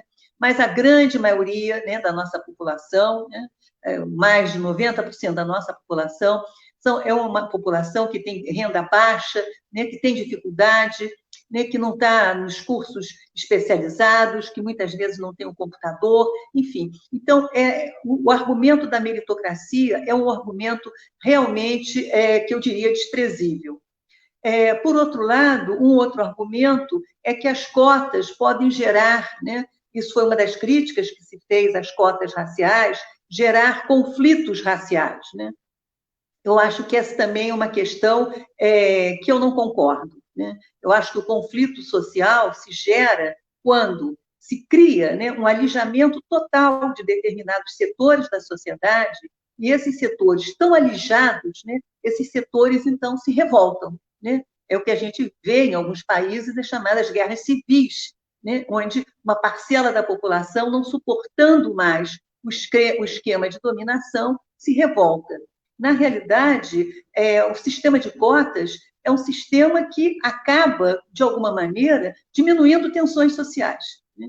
Então, se todos puderem entrar na universidade, se todos puderem ter trabalho, se todos puderem ter o mesmo espaço nas empresas públicas ou privadas, né, nós vamos perceber que esse é um mecanismo de você manter a democracia, mas também de manter, né, os níveis de conflito, os níveis de conflito social dentro de um determinado patamar aceitável, né, pelas próprias elites. Mas, na realidade, enquanto essa igualdade material, né, de fato, não se concretiza, os mecanismos de cota, de políticas afirmativas, porque as políticas afirmativas não são só cotas, né? Há uma série de outros mecanismos, né, que são mecanismos de políticas afirmativas.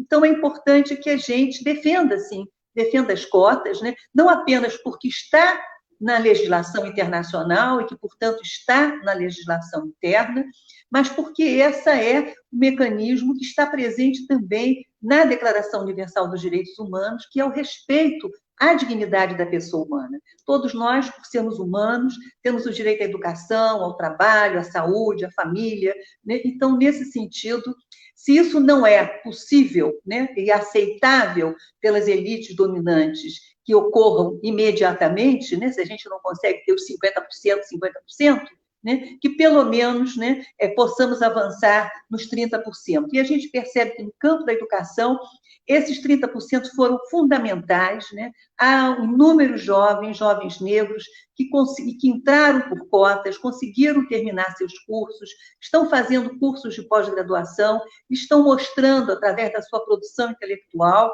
né, o quanto, né, eles têm a oferecer à sociedade brasileira em nível de conhecimento, em nível de qualificação de trabalho. Eu acho que essas são as perguntas. Agora ficou faltando a pergunta para a Helena. Isso. E depois, Helena, tem mais algumas perguntas aí, mais um bloco de perguntas, sendo que eu vou pedir aos participantes, de uma forma geral, porque tem bastante, tem até mais. Então, como a gente tem um limite na transmissão, algumas outras perguntas a gente vai ser gravado e a gente tenta encaminhar pelo e-mail para a doutora Leila, se for o caso, ela mesma responder pessoalmente. Isso. Pode ser, doutora Leila? Então, tá. Então, combinar. Até algumas perguntas eu consegui copiar, só que eram muitas. Como assim? Foi aberto as perguntas e começaram a aparecer. Então, algumas que não se sentirem contempladas, podem ficar tranquilos que a gente vai encaminhar para a doutora Leila e a gente vai tentar respondê-las. Talvez por aqui mesmo, tá bom? Então, deixa eu dar minha resposta aqui, que é uma resposta do CEDIM, né? E também vou juntar da Comissão de Segurança da Mulher, né? Do nosso conselho. é importante dizer que nós, enquanto sociedade civil, nós defendemos as liberdades e o direito. O que nós vivemos aqui no nosso Brasil, ultimamente, são diversas violações de direitos humanos dentro de uma sociedade que invisibiliza a violência contra a mulher, contra meninas e contra meninos, que foi a minha frase inicial. A gente tem verificado, a gente sabe ao longo da história que as meninas sempre foram vítimas de violência dentro da sua casa. A doutora Adriana falou isso. As violações estão acontecendo dentro da sua casa. E permanece visível até pela dificuldade da criança de entender o que está acontecendo com ela. O que nós assistimos nesse fim de semana foi um verdadeiro teatro de horrores. Um verdadeiro teatro de horrores, onde, em nome da igreja, foi-se acusar uma criança que não sabia nem o que estava acontecendo com ela, de aborteira. Isso é um crime. O que fizeram com essa criança, o que estão fazendo com essa criança, não pode passar impune. Então, nós, enquanto representantes de conselhos e pessoas ligadas à justiça que nós temos e na nossa luta contra a violação de direitos humanos, a gente passou dialogando todo aquele movimento que estava acontecendo. Diversas notas públicas foram realizadas por diversos segmentos da sociedade e nós todas fomos lá e subscrevemos essas notas pelas nossas entidades que representamos como representantes dos direitos humanos das mulheres, não é? Então, a gente espera de verdade que essa situação, não é, de violação, ela seja de violação, inclusive, do direito ao sigilo, porque, ao ser divulgado o nome dessa criança, o crime contra a criança foi muito grande. Então, a gente espera e tem convicção de que será feita justiça, e nós assinamos embaixo em favor de uma criança, em favor daquelas que têm seu corpo violado e que tenham direito a que se cumpra a lei. Não é possível que a gente esteja no século XXI e ainda atendendo a alguns, desculpe a expressão, hipócritas sociais, a gente tenha que ouvir ainda e viver esses horrores como se não estivesse na Idade Média. É uma violação de todas as formas, psicológicas, direitos humanos em geral, de um ser humano. E nós não vamos ficar caladas, nós não vamos nos omitir.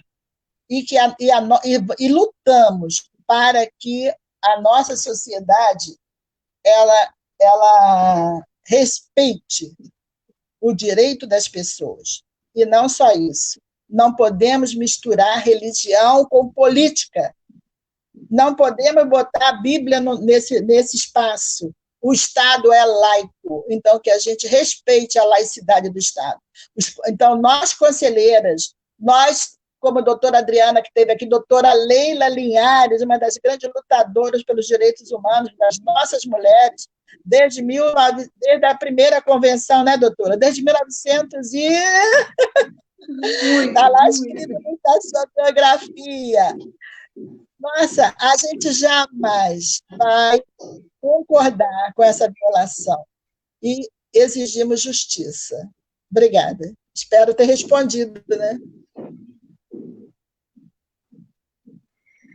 Bom, doutora Leila, agora a demanda de perguntas está razoável, né?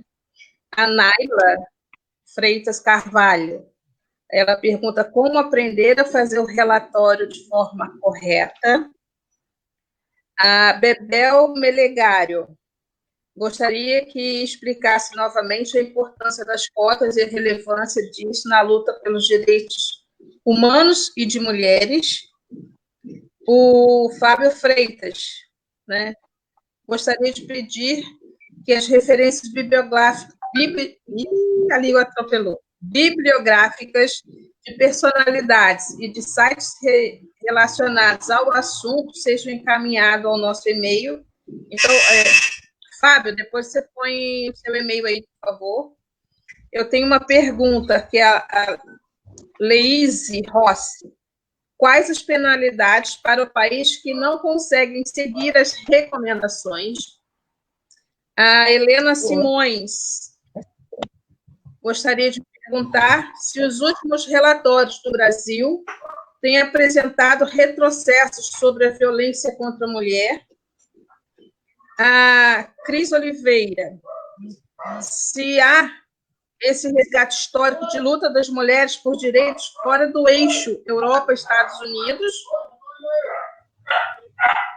A Ana Bezerra, que políticas estão voltadas para as mulheres, mães de filhos, que nasceram com problemas de microcefalia e que sofrem muita discriminação por seus companheiros na família, no trabalho e na sociedade. Que amparo jurídico elas têm? A Elizabeth, essa pergunta agora da microcefalia foi a Ana Bezerra, esqueci de falar, desculpa. A Elizabeth Pereira, ela pediu para comentar um pouco sobre a influência dos segmentos religiosos no processo de negação dos direitos das mulheres.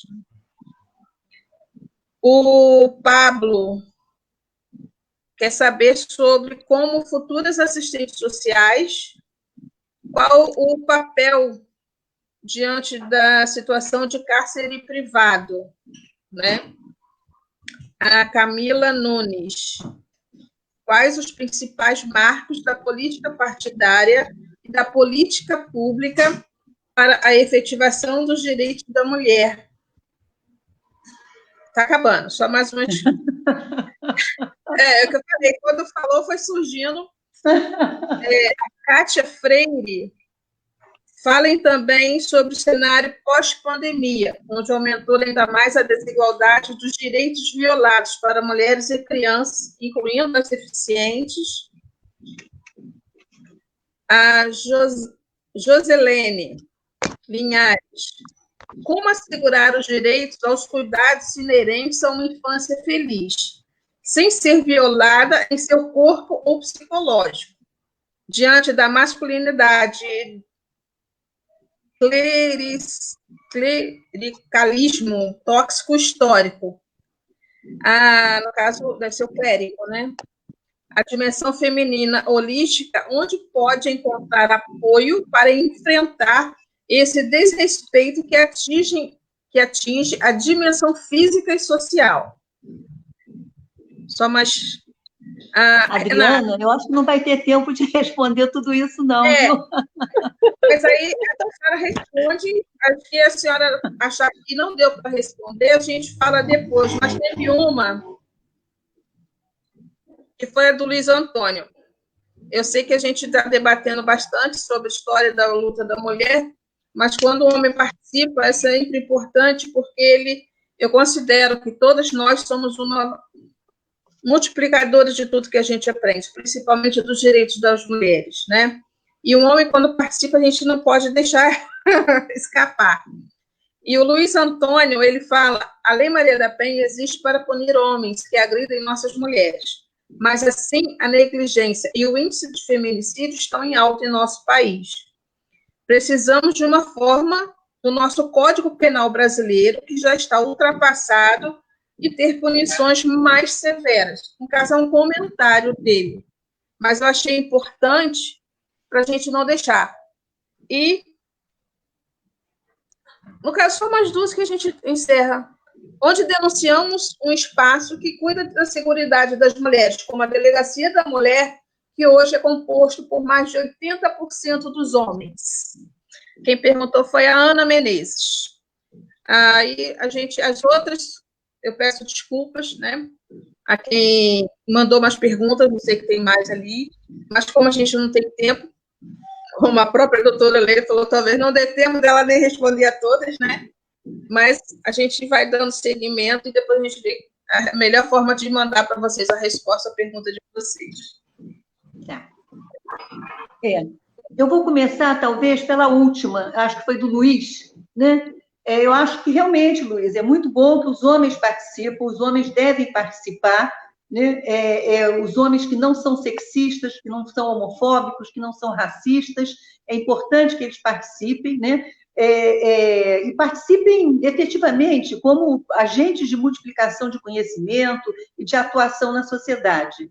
Em relação à mudança do Código Penal para leis mais severas, eu sou contra. Na realidade, nós temos leis muito severas. A Lei Maria da Penha é um modelo de lei que não é uma lei simplesmente que fala em punição. A Lei Maria da Penha é uma lei de prevenção da violência, é uma lei de atenção às mulheres em situação de violência. E, na realidade, o que a gente está precisando é um esforço da sociedade e do Estado para prevenir a violência, levar isso para os âmbitos das escolas, das universidades, né? Criar crianças, né, que não sejam preconceituosas, que não sejam sexistas, que não sejam racistas, que não sejam homofóbicas, porque não basta simplesmente a lei penal. A lei penal a gente fica enxugando gelo, ou seja, o crime já aconteceu. A gente tem que ter uma atuação muito vigorosa para que o crime não aconteça, ou para que o crime diminua, né? Então, é importante que você possa ler os primeiros artigos da Lei Maria da Penha, né? Antes da parte relativa à atuação das áreas de segurança e da justiça. Atuação na área da assistência social, do trabalho, da saúde, da educação, enfim, do ensino, né? Da mudança de novos valores.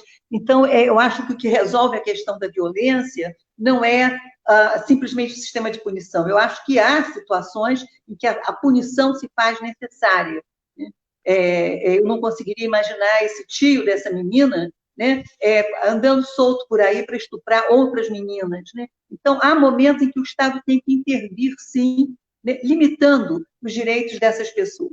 Mas eu acho que a gente tem uma tarefa muito grande de prevenção, né, e de atenção às mulheres em situação de violência. Bom, a Naila fez uma pergunta muito objetiva, né? Como se faz o relatório? Naila, eu posso trazer esse roteiro para você na próxima aula.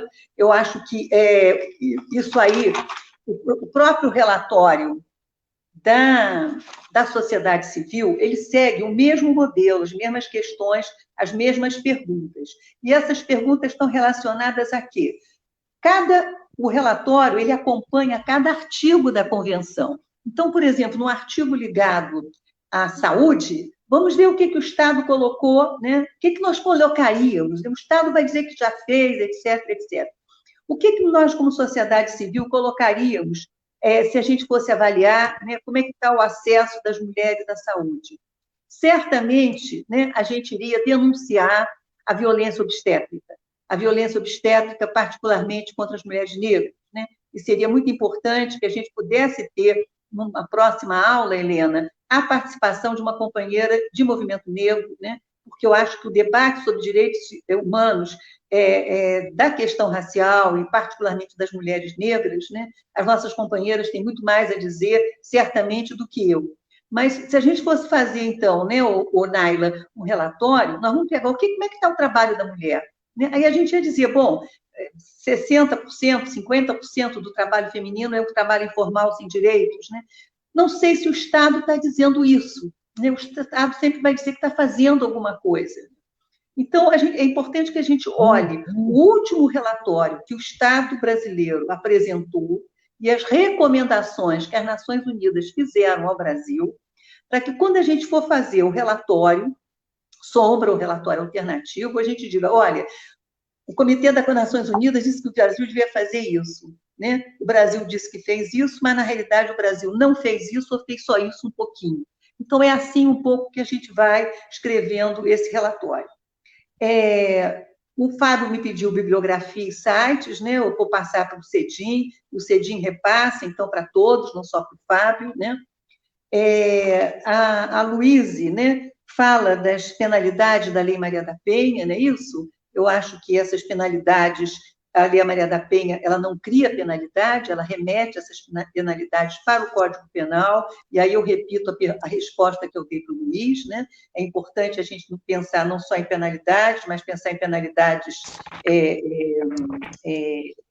preventivas, e o país que não cumpre né, com as suas obrigações, no caso da penalidade dos países, eu vou dar o exemplo da Maria da Penha. Maria da Penha Fernandes, ela foi vítima de 2 tentativas de homicídio, passavam-se quase 20 anos, o autor desses homicídios, dessas tentativas de homicídio, não foi julgado. Então, a Maria da Penha, apoiada por 2 organizações de direitos humanos, o CLADEM e o CEGIL, entrou com uma denúncia na Comissão Interamericana de Direitos Humanos. A Comissão Interamericana de Direitos Humanos julgou que o Brasil deveria condenou o Brasil, dizendo que o Brasil, então, deveria promover o julgamento do agressor, indenizar a Maria da Penha e promover uma legislação sobre violência contra as mulheres.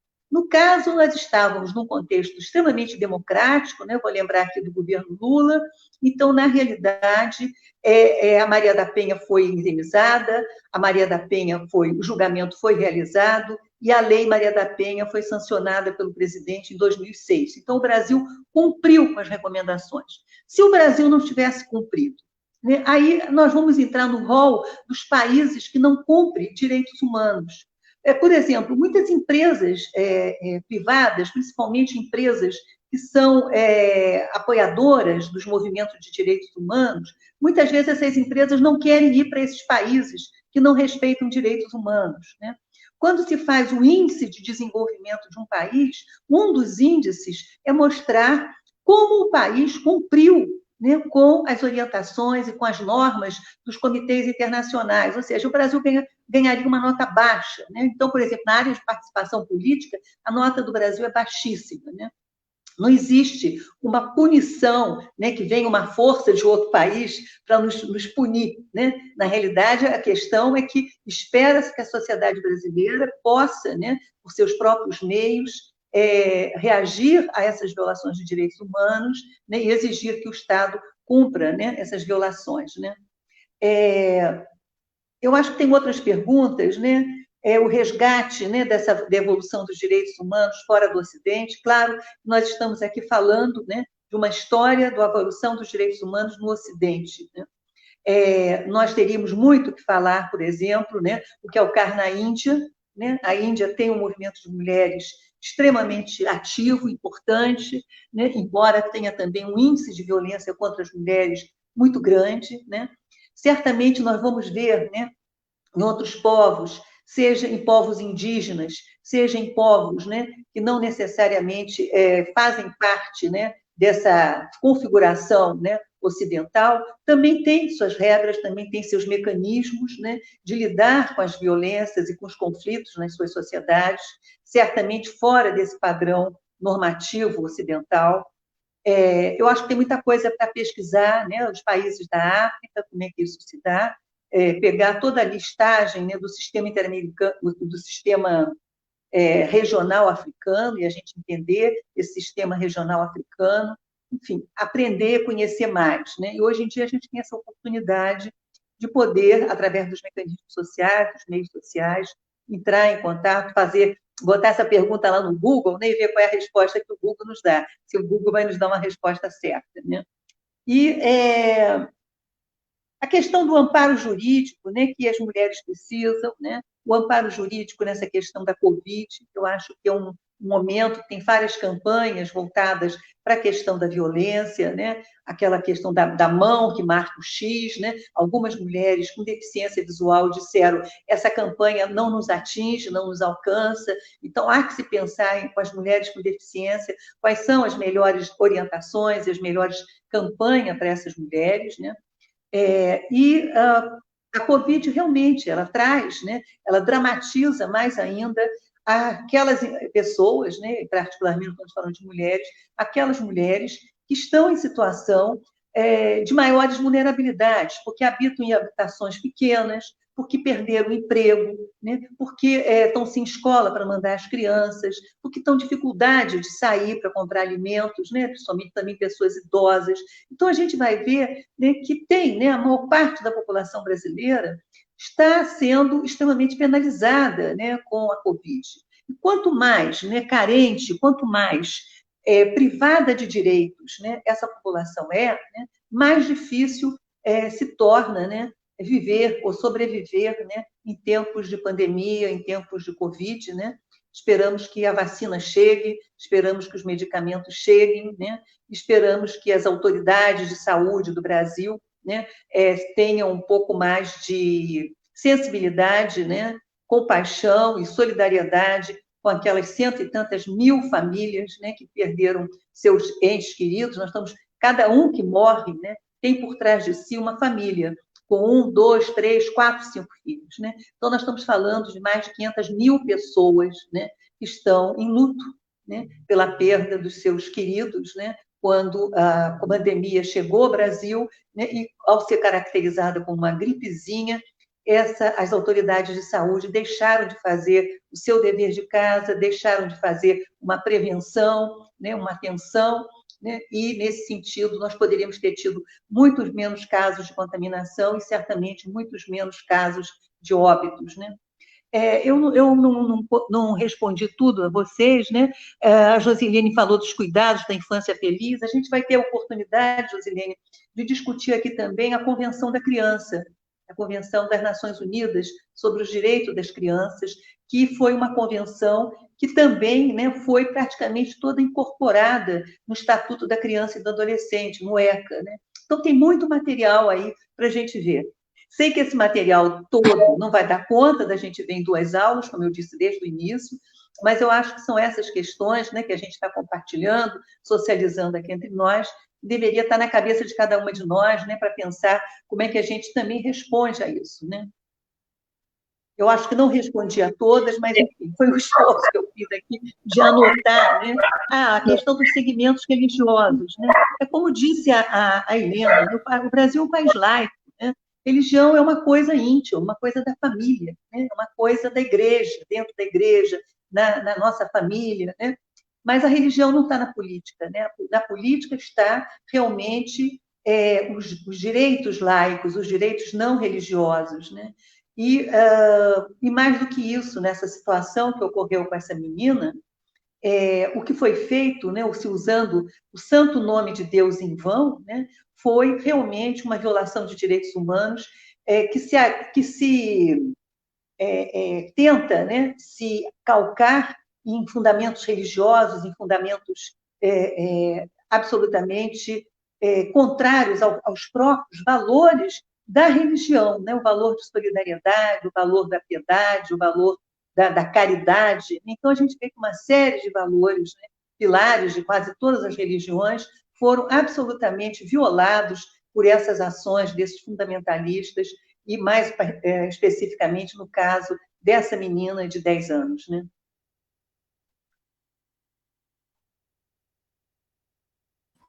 Doutora Leila, uma pergunta que eu achei importante, que eu esqueci de fazer, que já estava até aqui separada, é do Fabiano, de novo. Ele pergunta como o professor deve proceder ao ter conhecimento que uma aluna ou aluno sofreu abuso. Apesar de que direitos humanos, eu sei que a gente está com o tempo esgotado, mas acho que, diante da atual conjuntura, né, essa pergunta pulou na hora que eu passei ali a folha, né? Então, eu acho que, para a gente encerrar a parte das perguntas e respostas, encerrar o dia de hoje, sim, poderia ser com essa, e afirmo a todos os participantes, a gente vai tentar responder a todos. O material, a Maria já está colocando os e-mails, né? A Helena e o pessoal do CEDIM vai ter acesso a essa postagem e vai enviar para vocês tudinho, né, Helena? Mas depois a gente vai. Então, agora passa a palavra para a doutora Leila. Fabiano, essa questão que você levantou é fundamental, né? Todos de uma escola, sejam professores, sejam os funcionários, seja a merendeira, né? Seja a diretora da escola, é importante que todos tenham essa sensibilidade, né, para perceber que uma criança não está bem, o que está acontecendo com ela, né? Está faltando, chegou triste, está machucada, né? Não quer participar da aula, enfim, o que é isso? Né? Vamos se aproximar com muita delicadeza dessa criança, né, para tentar ouvi-la, né, ouvir o que ela quer dizer, né, ou mesmo que naquele momento ela não queira dizer, né, dizer para ela, olha, se você estiver precisando de ajuda, eu estou aqui, tá? Na hora que você quiser, eu estou aqui. né? Então, isso é uma coisa importante, né? Esse primeiro contato, essa primeira sensibilidade para perceber o sofrimento de uma criança, né? Quando essa criança fala e relata realmente a violência que está acontecendo, aí sim, né, eu acho que algumas providências devem ser tomadas, né, por mais drásticas que seja essa providência, mas essa criança tem que ser protegida desse agressor, particularmente se esse agressor está em casa ou se a família dessa criança está sendo conivente com essa agressão, né? Então, existe, né, todos os conselhos tutelares que podem ser procurados, e eu acho uma coisa muito interessante, se é que isso já não está sendo feito, seria muito interessante se os conselhos tutelares pudessem fazer reuniões com os professores, para orientá-los, né, para fazer com que a denúncia, né, ou fazer com que o caminho que essa criança, né, vai trilhar a partir do momento que ela resolve denunciar, seja o mais cuidadoso possível para que essa criança não seja revitimizada, né? Então, acho que são questões, né? Certamente as professoras, os professores são pessoas que devem estar bastante atentos para essa questão dos seus alunos, né? Mas é preciso que a gente fique cada vez mais alerta em relação a isso, né? Muitas vezes a criança não quer falar, ela quer falar de uma maneira desencontrada, ela não consegue dizer tudo, né? Mas é importante, então, saber escutar, né? Ter paciência para escutar, ter sensibilidade, né? E, antes de tudo, não revitimizar essa criança.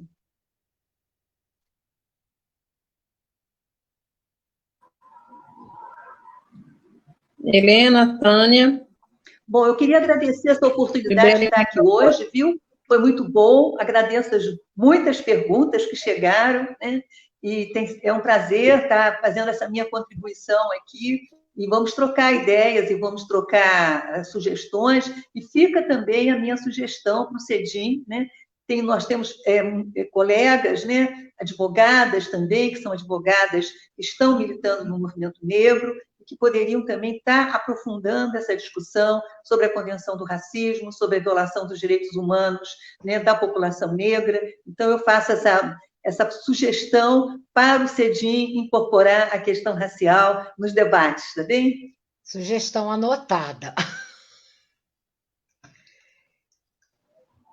Tânia, acho que Meu som?